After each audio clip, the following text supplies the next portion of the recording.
দুধ দিয়ে এবং জল দিয়ে পা ধোয়ানোর পরে ওনাকে মালা পরিয়ে আমি সংবর্ধনা জানিয়েছি। এটা একটা কিছুই না, এটা একটা সম্মান। ওনারা যে দীর্ঘদিন ধরে সমাজের জন্য কাজ করে এসেছেন, সেই সমাজের কাজের জন্য তাদেরকে সম্মান।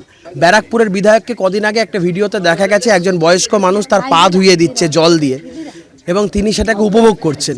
আমরা বলছি এটা ভারতবর্ষের সংস্কৃতি নয়, এটা আমাদের সংস্কৃতি নয়। বয়স্ক মানুষজন আপনার পায়ে হাত দিচ্ছে, আপনি সেটা অ্যালাউ করছেন?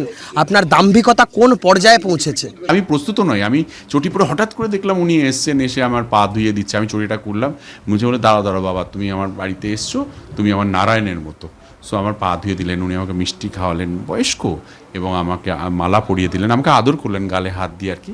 কিন্তু কৌস্তব কী হয়, ক্যামেরা নিয়ে যায় মানুষের পা ধুয়ে দিয়ে সেটা হাইলাইট করার জন্য। দেখো, ওদের দল শেখায় কি করে তুমি ধর্মের নামে, মানে এই ধরনের প্রোপাগান্ডা বানিয়ে বা শো অফ করে তুমি মানুষের কাছে পৌঁছাবে বা ভোট চাইবে।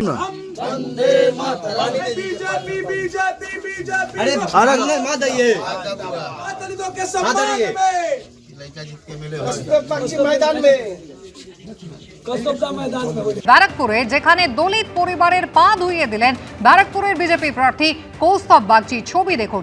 টিটাগড় পুরসভার 23 নম্বর ওয়ার্ড ডোমপাড়ায় প্রচারের সময় দেখা যাচ্ছে দলিত পরিবারের পা ধুইয়ে দিচ্ছেন বিজেপি প্রার্থী।